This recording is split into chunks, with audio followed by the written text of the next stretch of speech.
Good morning. Morning. We're in the outskirts of Rotherham. heading to Sheffield today. We should actually get going. And it's not the prettiest of moorings. You've got warehouses on one side and a load of junk on the visitor moorings. Where So somebody's left a bunch of everything. oil and They've just put them in milk containers. milk containers, etc. And I think we might have to take it and pay to dispose of it wherever we find a... I think let's tell the Canal and River Trust today. Then if it's still here when we come back, we'll take it. Yeah. Yeah. Because even if we don't moor here, we can stop at the lock and it's like a little walk. Okay, fair enough. It's because we don't have anywhere to store it on the front of the boat. No. Yeah. So yeah, and we're booked in with the Canal and River Trust. Well, not actually, we're booked in with the lock keeper. We need to tell the Canal and River Trust that we're going up the locks at 9:30. We're a little bit early. We should make it on time. Mm-hmm. But we definitely got a little bit of a time crunch to get there. So I'm a little on the nervous side. Oh, let's go then. I don't know why I'm nervous. No, I don't know either. It's usually me.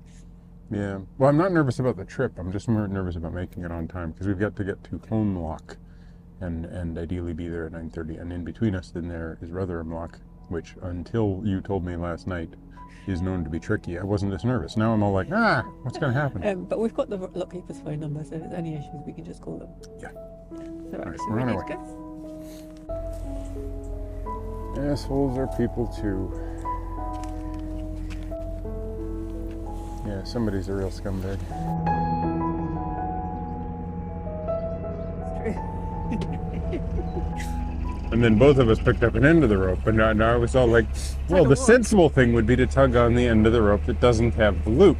You gave me the loop for some reason, so I should be pulling on. No, you're pulling on. That's Wait. the last time I try and be helpful. I will not be helpful in the future. So how did you like Rotherham? It's not a pretty mooring space, but it's fairly convenient. Yeah.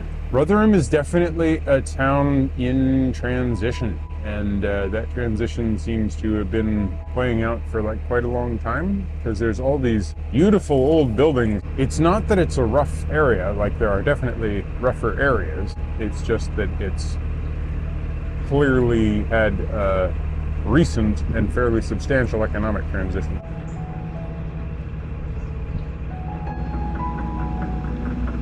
It's interesting because what I mean by transition is like there's a big sports stadium. There's a whole new area called the Foundry that is like a really big rebuild with a movie theater, like a cinema and a hotel and a bunch of shops and restaurants and stuff.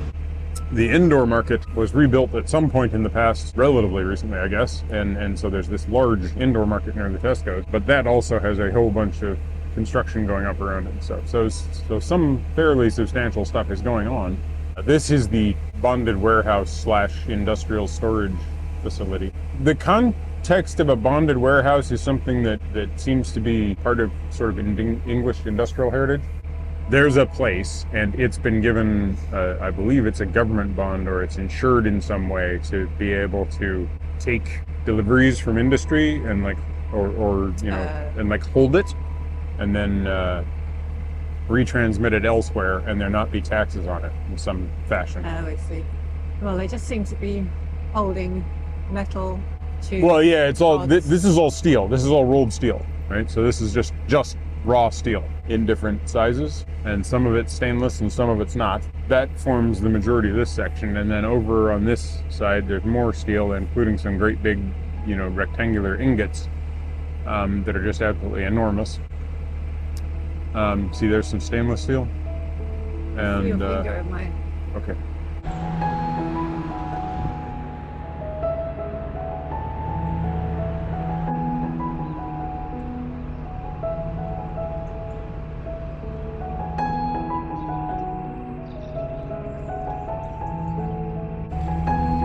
Damn, my hands are cold.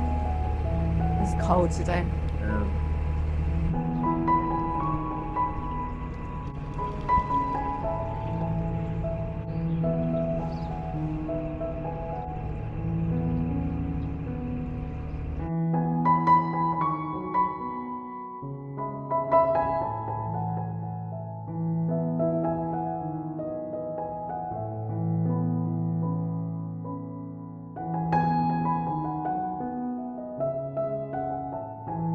At Stevensons Wharf we pass Exol Lubricants blending plant, which rather dominates the landscape here. The old tanker, the Exol Pride, still regularly travels between Hull and Rotherham, and I do love the fact that someone's still using the waterways for industry. We were hoping to see the tanker, but seeing as it's 60 metres long, perhaps it's better that we didn't meet it along the way.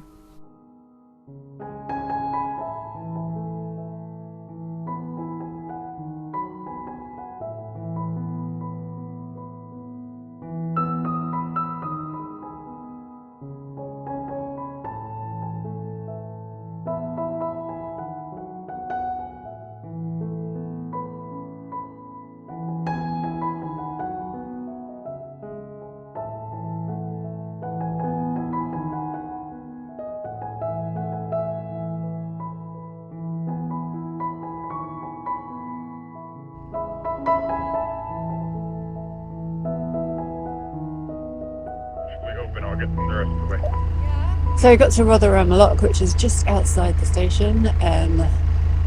Michael's just got off to go into the lock, and the lock landing's a little bit away from the lock, like round the corner, but he got a view of the lock and said the gates are partially open, so I can go straight in.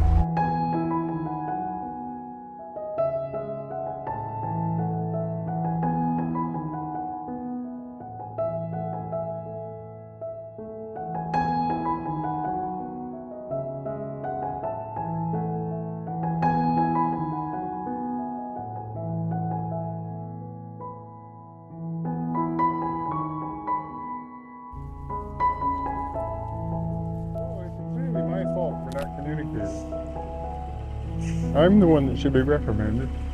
So we just went up through the lock, and I made Michael take a rope and tie it off, and then we rose an inch. It's like, Michael, why did you make me tie up? Well, I was just like, well, I mean, like, it's a flood lock. It's supposed to be left with the sluices up and on both ends. So basically there's always supposed to be water coming through from the River Don into the canal, except for when this great big guillotine in front of us is closed. For some reason, one end was not left open, so there was a small amount of water change. And I'm like, well, it could shift you around. I don't know how much it'll do. You're nervous. Okay, fair enough. Yeah, because usually you just tie me up anyway, like you tie the boat up anyway going up. Yeah. I was a bit surprised that you didn't want to. I thought, oh, Michael's got a bit complacent. See, it's my fault coming and going. I'm both complacent and I'm like unwilling to communicate that it's only an inch of rise. This is my fault, both directions. Oh, so we've got two more locks to do. No, that was Rotherham Lock. One more lock to do. Is there one more? Oh yeah, Ickles. Right. Yeah, no, there is Ickles, and it's 20 minutes from Ickles to there. So we were supposed to leave Ickles at about 9:15. So what time is it? 8:42.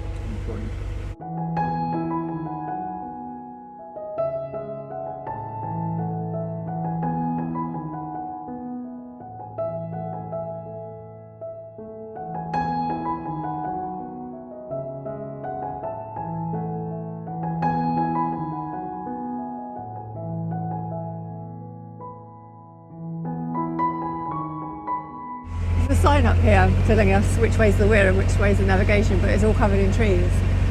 And it says the paint's falling off. On one side it says no through navigation, but a tree's grown over where it says no through, so it looks like navigation. Very helpful. Funny thing is, we've been this way before, and I'm pretty sure we had the same problem on this. I don't remember this at all. I remember the lock, because I remember you had to do that long way around your... I think I was focusing on the stadium.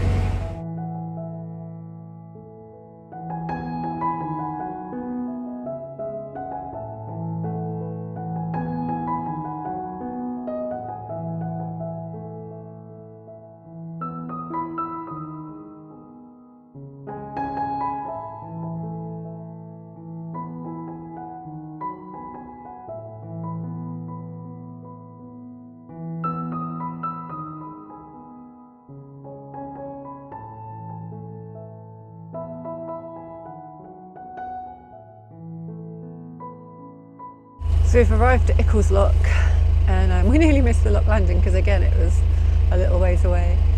So I dropped Michael off and I'm just waiting for him to open the gates. And then, yeah, then we've got 20 minutes to get to Holmes Lock, where we're meeting the CRT, who are going to open it up for us. There's Holmes Lock. And you gotta come through here, access the lock, and it is a lot of weed up there.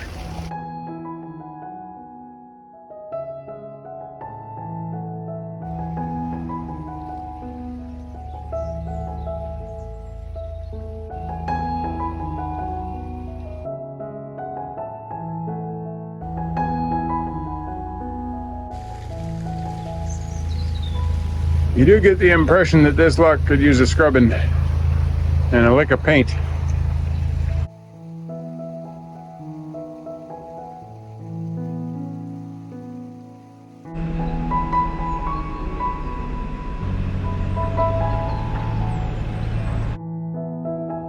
That's where we'll leave this vlog. We've reached Holmes Lock and we're waiting for the CRT to come and let us through. If you want to see the real-time, uninterrupted footage of this journey, I'll link that video in the description. Thanks so much for watching. We'd love to hear your comments and feedback down below. Please do give this video a thumbs up if you've enjoyed it, and subscribe to the channel if you haven't already.